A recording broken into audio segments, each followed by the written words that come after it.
Bote na balandi nyonso ya tokomi wapi eza oabino comme d'habitude epenge Fofana ya sika eza nini bokolanda yango kaka awa 21h tokomi wapi naloba na bino nini eza pasi eza moya ko bakisa to kolongola eza te epenge Fofana aza epenge Fofana Didier Kikou aza Didier Kikou mwana mboka Eliezer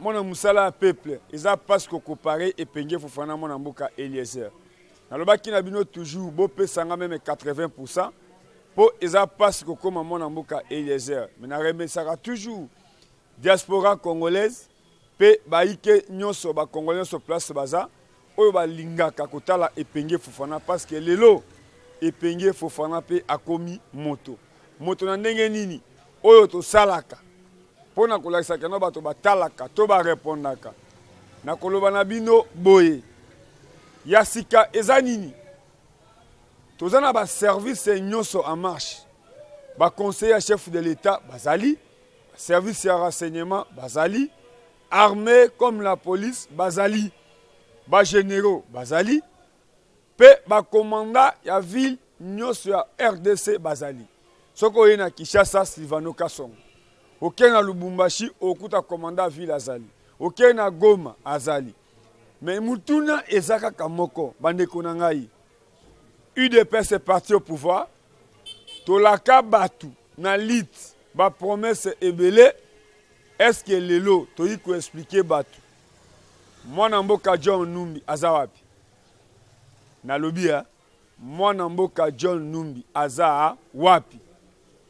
Deuxième question mwana mboka Caleb Muto aza wapi atako ndenge toyoki ndenge tosai ndenge toyoki ke papa na biso ale atundu asepeli koloba ko communiquer pona mwana mboka Caleb ya ona kotuna papa na nga ale atundu tango bakangaka Christopher Ngoyi ozalaka wapi tango bakanga Eugène Diomindongala ozalaka wapi tango bakanga Franck Diongo comme député national le député mieux élu na Lukunga à plein de mandat ozalaka wapi eza bien ko finga eza bien ko critiquer mais avant critiquer mutu na domaine mutu asala to bayeba kombo na ye faut lukoyeba mutu naza ko critiquer nanga na ye na azali boso parce que neti ba biso ba epenge Fofana na komi ko kamwa nga na komi liboso ya permanence ya UDPS bozo apenda kanza ya komenasenga na lobia nga epenge Fofana ko na telemi liboso ya siège ya UDPS yo ozozo courage ya komenasenga na lit takosa moninga azata UDPS ya ba 1900 na yebi yango te mais UDPS ya 2006 jusqu'à 2018 takosa moninga azata jeunesse lokola nga bandimi ya bango ndeko tozo cacher lelo ozo finga lakisanga image na permanence ya UDPS bamemio bameminga pona tina des personnes va toujours force du progrès force des passifs bana mombele o ba sacrifier vie na bango pona combat si ça arrive lelo na lobi ke batonga na yebi na combat leto tana bilongi nani asepeli na otoloba ki lobi par rapport au alelo maloba o président Gilles o azoloba na musala o parlement de Boueza ko sala lelo bazo mériter une nomination te soi-disant conseiller itinérant du chef de l'État Keba yo yebi bitumba na bundi yo za ambassadeur itinérant obanda ko lia mbala kuna na bundi d'ailleurs je travaille à crédit vrai ou faux vrai nazo travaille à crédit 2 ans yango bino bozolia njila sali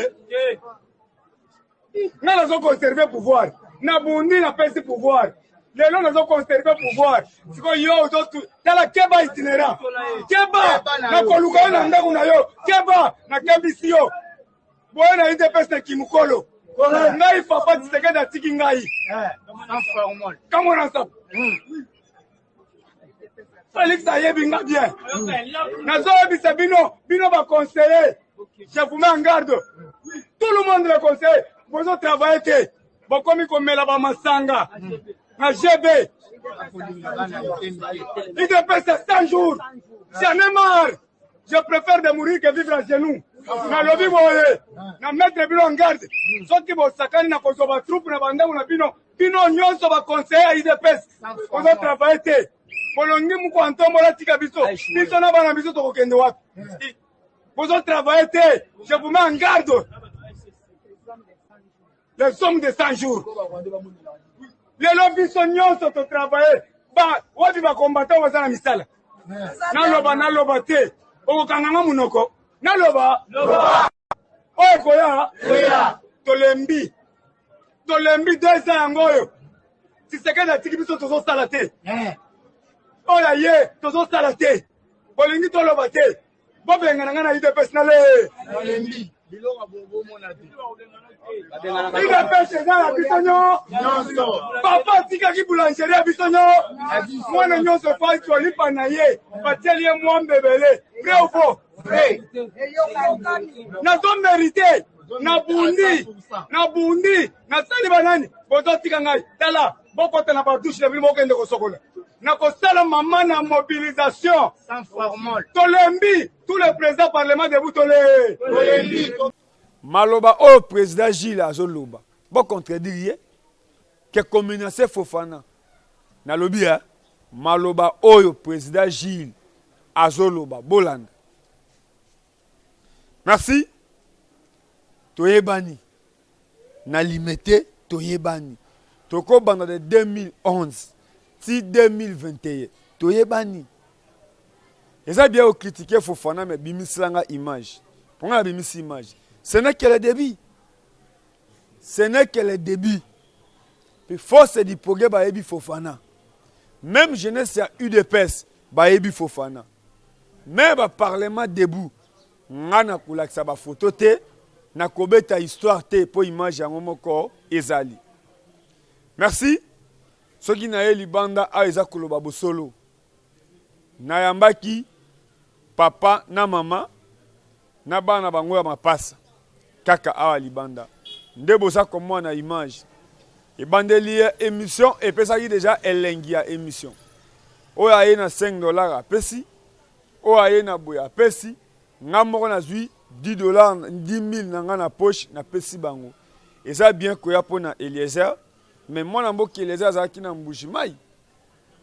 Na lobi kenon lingo. Bande kona biso ya diaspora batindaki moi le meilleur na bango. Na pesi bango libanda kaka awa na tokomi wapi Bolanda boyebi na poto mboka passe lokola ba Canada ba États-Unis malili oyo eza na minute oyo mais à cause que otalisi bato pasi muto atinda $50 atinda $10 atinda $20 eza facile te yango nalobaki toujours epenge Fofana l'élève du maître mpona kotalisa bokeseni na ngai na bango naotambola makolo naza na mutuka te na ni logo te mais Richard Pangi asombelanga mutuka depuis na banda ko belela soki naza na mutuka na kolema bano na kete yango tina kikole mais na kolia mutoki ya mutu te po bato mosusu akobenga na telefone abandi kojuge yo oyo boye c'est-à-dire azomona comme sineti otindi mbongo tozwi tole na trésor zolozolo yango na bibo komesana muyaka moko afingisa bayaka nyonso. Ce n'est pas dit que journaliste moko otindela mbongo asalisa muto alia ndepe otindeli epenge Fofana akolia non na bengi bango devant trésor zolozolo Amos Lubaki Manisi Kimbolo o mwana mboka Eliezer asalaka ndenga naza na devoir ya kosalango nazo pesa bango o concerné bango na miso na bino mais na lobaki na ye tata wa la série Paul Baki a vivre na 4 000 francs. Mais si ça arrive lelo, muto a juste $5, $20 à pesio. C'est qu'il faut se la sérieux.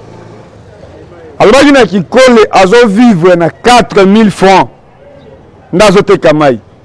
Mais tant que lelo muto andini ko tinda $50, c'est qu'il faut s'organiser quand même.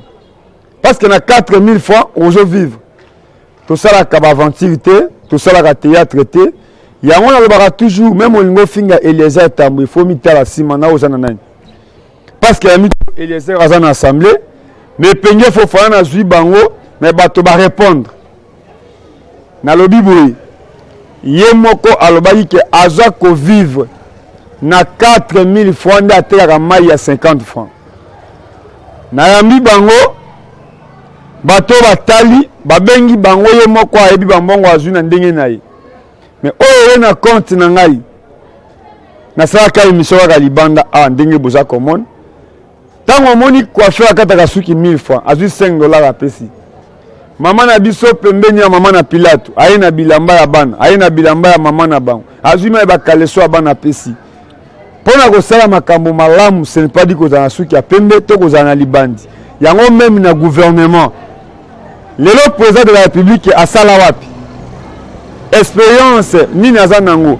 mais le moto tout aza à genoux derrière ye naza kopesa mbongo na bango eza na bato batindaki baboyaki ta cité bakombo na bango mais bango moko baza komona naza kopesa mama parce que mama nde azobatela bana oyo mama na biso atindaki $50 papa na biso atindaki $30 pasteur nde nalobi bambongo na bango yango oyo totika kolobaka teke bakongole tolinganaka te bakongole tolinganaka mais lolenge bakami mboka pendant 18 ans nde lakisaki no tolinganaka te bato batindi mbongo baze kolo moko na bango te bango baza baluba te bato batindi mbongo baza baluba te mukongo atindi mutu abandundo atindi mutu akisangani atindi lakisi kena mpona kosalisa mutu eza ekolo te nga mpe naza moluba te mama yango sikoloko nini okoloba oyaki awa otalisi pasi nao njingamba ba muntu yonsu mungambulisha niji kutagenda nzambe mubenesha nzambe unyumema musama ngwachira mujumu amubenesha mijumu yenda yonsu yakumpala kichimvunga wani ndambila ko siko obanda ko vivre na 4000 francs na mbongo oza nango awa oyaki kaka awa na minute oyo naza na kondima ke bano bakozanga ya olia te po wanaki kovivre na 4000 francs mpe na kikole ndako soki ozala ete ndako ya kolala na bano ndako eza combien $20 garantie ya combien 3 mois maintenant soki yo ozwi mwa mbongo bando otekani njibwakwana na shabukula olobani lobani oyo asuki okolobani bwakwana na shabukula ni makala oteka makala moyebi ke bano baza mike est ce que makala na kikolo etambolaka saki ya makala combien nayebi te ifaa kozala na idée ya saki ya makala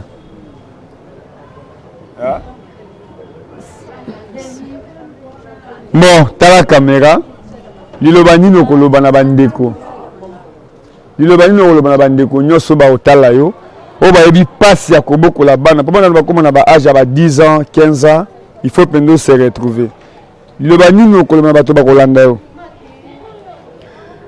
njingambila bantu bonse bajibikala bandonda bapinjeu muntu yemwikala kunasha ni mujumu wakwenza ujini nimero yetu ujibwa kutubikila ko kutwesha ko nasha mujumu nasha mwabwa nasha nzubu wa kusomba ujana bwa kutukebele tetu kusoma. Merci. Témoignage nini okopesa na bato tu batalaka télévision na biso po yo moko batindi apata kikole na yambi yo lelo okopesa témoignage nini na mokili témoignage unga nazoloba nazopesa bato o bayaminga ba journaliste vient nga tikana nde muntu ayiminga awa na papa Eliezer yango nazopesa bango merci parce que basunginga makasi na bando la na bana libanda elo na me trouver na ndako pe na mambongo mwasi nanga kobanda to otekata makala na fufu yango nazosenga muntu nyonso asungi biso na Nzambe apambola ye asunga ye makasi akomite pe ebele akende liboso nazopesa merci na po nyonso asunginga vraiment Nzambe apambola ye. hazolanda na hazoloba oyo hazolanda biso oyo asungi biso na oyo amuke na ye oyo uti pays étranger musika aza pe na famille na ye pe na makambo na ye Nzambe alola abatela ye makambo na ye ekende liboso Nzambe atala ye na miso mao yango nde nazoloba. Merci.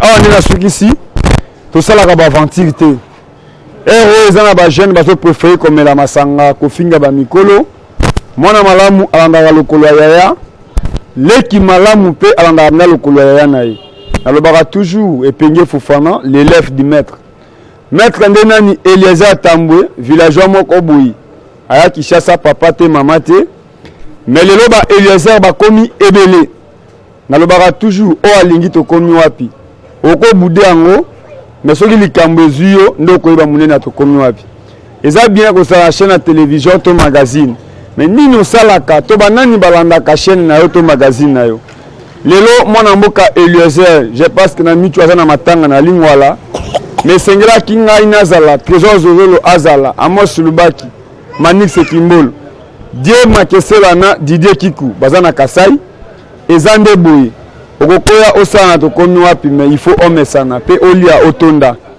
Merci na bato nyonso balandaka ngai.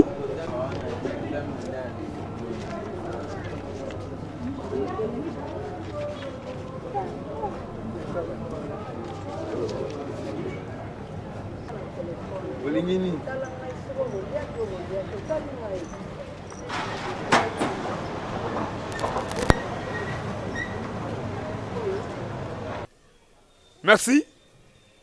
Ezake non attaque mopanzi sango. To komi wapi to salaka nyoso.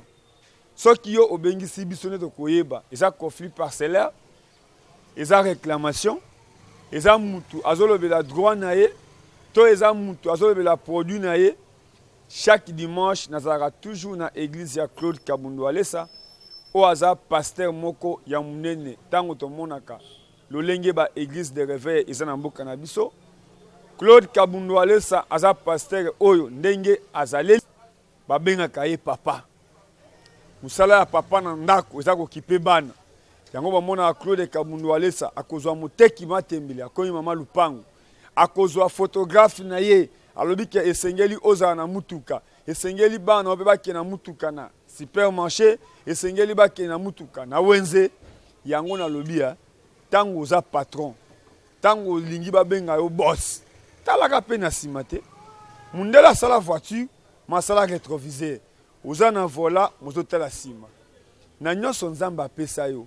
Parce que bato baza na sima na yo, osalelaka bango nini. Eza bien kozala na bana misala ebele, mais sengaka pe otala aza mwana musala epa na yo.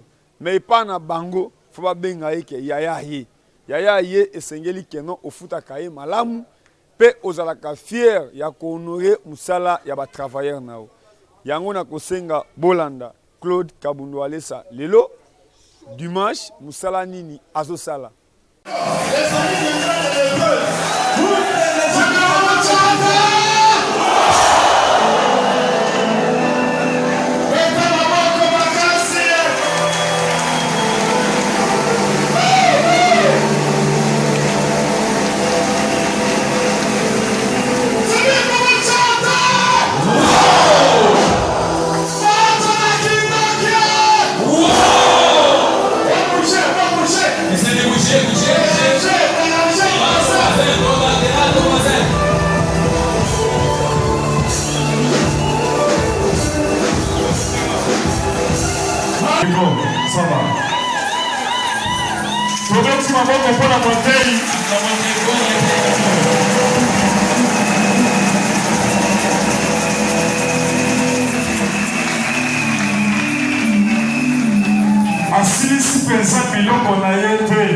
Il n'a pas terminé sa prédication.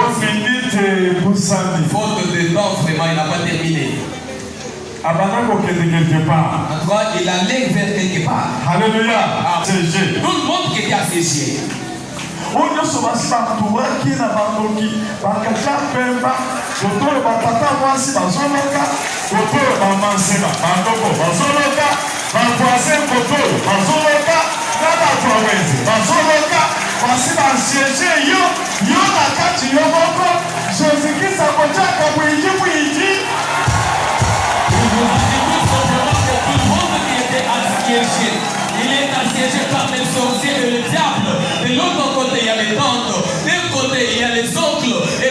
les voisins, même les gens du marché. Ils t'ont entouré, toi tu te retrouves seul au milieu. Aujourd'hui, Dieu va les confondre tous. Connaissez-vous ce qu'on appelle la confusion? Yes. C'est l'avenir. La confusion voudrait dire Zame asali ke bango moko lokola yo za na makasi te lokola yo sonema Zame atie confusion entre bango moko bakomi komona na baennemi oyo amoni mosusu neti ennemi coup de tête ko mosusu mbata bango moko bitumba entre bango moko entre temps bayoki chaque ezoya bakimi batiki biloko nyonso teka bwingi Polo bwingi mutu nyonso bwingi voudrait dire quoi? Dieu va faire en sorte que, comme il te voit quand tu es faible, tu n'as pas de force pour combattre, il va maintenant créer la confusion entre eux. Tel qu'ils sont là et ils s'entourent, mais l'un va regarder son collègue comme son ennemi et il va lui donner un coup de tête de porc. Il regarde l'autre un coup de poing de porc. D'un côté, ils sentent les bruits de chars de combat et tout le monde, ils vont s'enfuir, ils vont abandonner toutes les biens. C'est ça la confusion. La politique. Suivez bien. J'ai un ami qui s'appelle Kabal Boukole. C'est un grand pasteur à Bouchmaï. Il avait tenu la campagne au niveau de Safrika. Mais il m'avait invité. Après avoir prêché, il me fait monter maintenant à Walesa. Je monte. J'ai dit aux gens, aujourd'hui, des ennemis à toi. Ils vont combattre entre eux. J'ai dit aux gens, il y a d'autres sorciers même ici. Visiblement comme ça, ils vont combattre entre eux. Lorsqu'on a crié seulement Kabouiti Bouiti, frère par hasard nazaraki sur place bato mosusu bazalaki sur place baimage mpe ezali ndeko wana aza journaliste telema azalaki journaliste azalaki mpe sur place bango mpe bafilmaki na badouble sim azalaki mpe sur place nalobi kaka kabwiti bande tomoni kaka sere moko na frère moko bitumba kene nalobi nini wa kotoyo sere moko na sere mosusu kudete babati likolo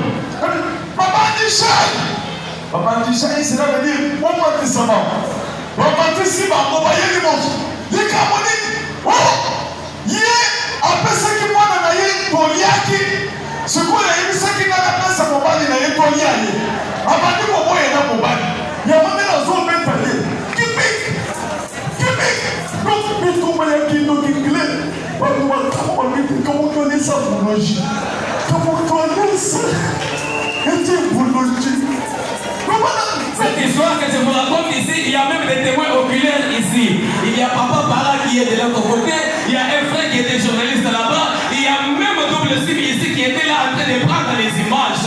Après avoir monté au podium, on m'a laissé la parole par Kabal Boukole. J'ai déclaré dans la foule, j'ai dit aujourd'hui là, les ennemis vont se battre entre eux. Et même sur place ici, il y a des sorciers qui vont se battre entre bien-aimés. Cette histoire est vraie. Nous avons senti seulement dans la foule une soeur et un frère. Ils sont en train de se battre. Boum, de l'autre côté, une soeur et une autre soeur. Je dis, mais qu'est-ce qui se passe? Les gens en train de se battre. Allez, faites-les monter ici. On les amène au podium. Quand nous avons posé la question, mais c'est quoi? Une soeur là-bas dit, mais il m'a fait demander de bouffer mon fils. Nous avons bouffé mon fils. À son tour, il devait donner son mari. Il commence à réviser avec son mari. C'est comme ça qu'on se bat maintenant. Allez, vous t'aidez. Moi aussi, à pasteur, comment on va le dire, comment on va le dire, pasteur, on peut nous le dire, mais tout le monde a porté mon. Donc, comme on a ça, donc, pour lire qui moi dans la table, pour lire qu'on est mobile dans son monde, tout pour vous, dans son émission, c'est le lot. La qui va dire, oui.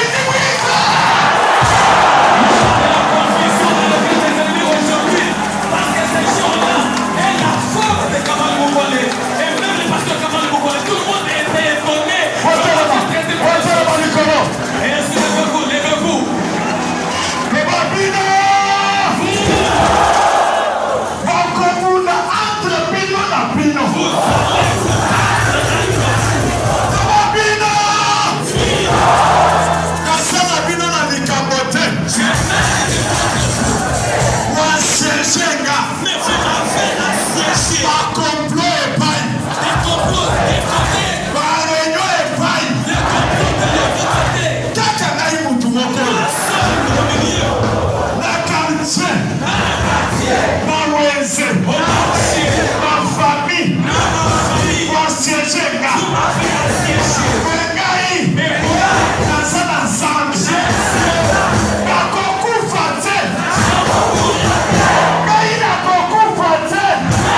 mwasi soko yebi kombo na ye okoloba mpo bayembe mwaza yoka te soko yebi kombo amoki ya famille yo aleyona yo komona bakoswana okomona bakoya koyebiso makambo wakai boye bakoswana ante na babouge nano boye Bougez lorsque je vais déclarer.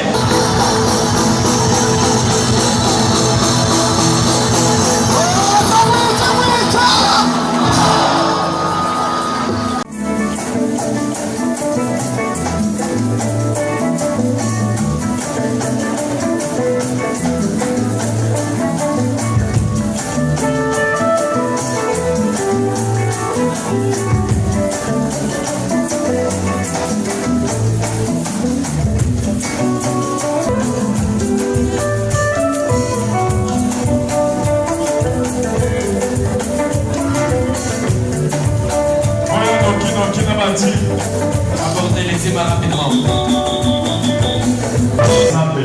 Ils sont bénis. Au nom de Jésus. Au nom de Jésus-Christ. Amen. Amen. Vous faites ça sur la commande. Donnez rapidement.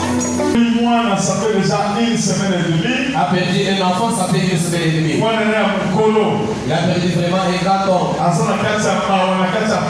Elle est dans la douleur, dans la souffrance. Elle s'assied très souvent au coin là-bas. Donc le corps sera sorti de Galiema mardi. Nous sommes obligés d'aller là-bas. Et tous les différents groupes de partenaires se mobilisent. Les mamans vont s'organiser. Tout le monde va s'organiser. Tous les groupes vont s'organiser pour lui rendre visite. Parce que les corps sortent le mardi. Pour s'organiser, s'organiser là englobe beaucoup de choses. J'ai béni les groupes chauds. Ils sont très bien organisés. En tout cas, il sera de visite dans le pays. Ils portent leurs uniformes. C'est jeudi ici d'ailleurs, on sera avec vous ici tous les groupes chauds. Et Dieu bénit cette maman là-bas, c'est notre ancienne maman qui a commencé depuis le Congolais. Amen. C'est une maman très assidue dans l'œuvre de Dieu. On va lui rendre visite le mardi. Et là, ce sera en Galiema à 8h. Et le même jour, on va l'atterrir au cimetière de l'Ibédi. Et après, il y aura le deuil à la maison. Sur la maison numéro 25. Voir place bloc à Bandal. Référence place bloc à Bandal chez Babo.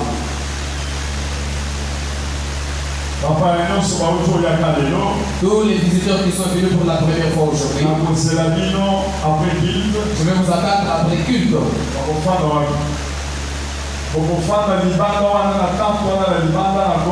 Vous serez dehors là, sous la tente. Là où il y a les grands moteurs là-bas, tous les visiteurs qui viennent de l'étranger, vous serez derrière les moteurs là-bas. Derrière le moteur, derrière l'écran géant, vous serez là-bas pour donner le temps de notre. Parce qu'on n'a pas eu le temps de vous recevoir ici devant. Que Dieu vous bénisse. Je suis victorieux. Je suis victorieux. Je suis victorieux. Élève la main.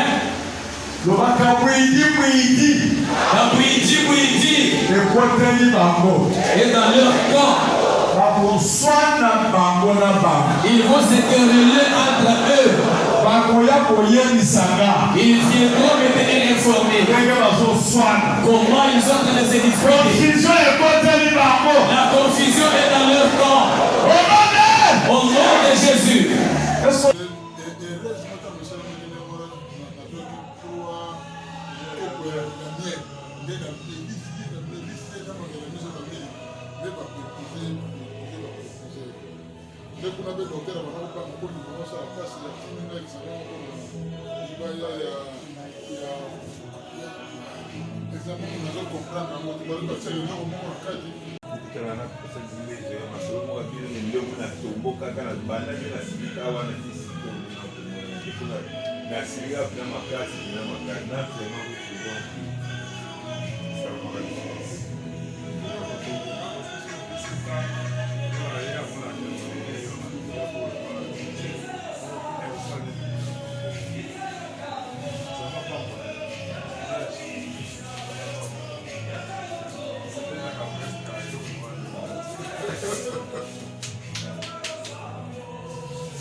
Claude Kabundu Alessa alobi lokola zem déjà ezan ekoti tosenga kana nzambe ezala mwasi ezala mobali bazaka kabana mais ba répondre na besoin na yo baza na botosi basalela oyo esengeli ozandango so okipaka famille bango pe lobi basala nini bakipe famille yango nalobi keno eza bien kozala pasteur mais comment kozala pasteur oza prophète oza moyembi te soki nzambe apesi yo doya kozala cameraman c'est qu'il faut yeba valeur ya journaliste faut yeba valeur ya monteur yango epenge Fofana aza na ye molobeli mais il faut po bomona nga il faut trésor zozolo azala trésor zozolo tanga kozwa image il faut Amos Lubaki en monter yango esalaka équipe to sentiment ya musala awande na lobi keno merci na balandi nyonso ya epenge Fofana mais na koloba na bino nini eza bien kozala musicien lelo Fally Ipupa atomboli bana bandalungwa na kolakisa bino image na ba musicien congolais et salamate comment un musicien kozwa penda jet privé pe kozwa batu oyo bala na yene toko na ba carton kotombola bango comment na keno avion penda emati ya staff oza patron oza boss est-ce que omi tungisa mapona ba patron ba travailleur na yo attaque ya ba jeune to attaque ya bana basi oza na souci ke babala oza na souci ke un jour moto a démarrer voiture na ye yango lelo nazoloba même na ba député eza bien ko tout atolo ya départ ya mabunda mais ba biso pe to bunda eza bien ko za la ministre eza bien ko za député eza bien ko za la conseiller chef de l'état mais est-ce que kanisa malamu pona chauffeur na yo oyo ka amemaka o lolenge yo oliaka ndenge bana na ye pe baliaka merci inshallah.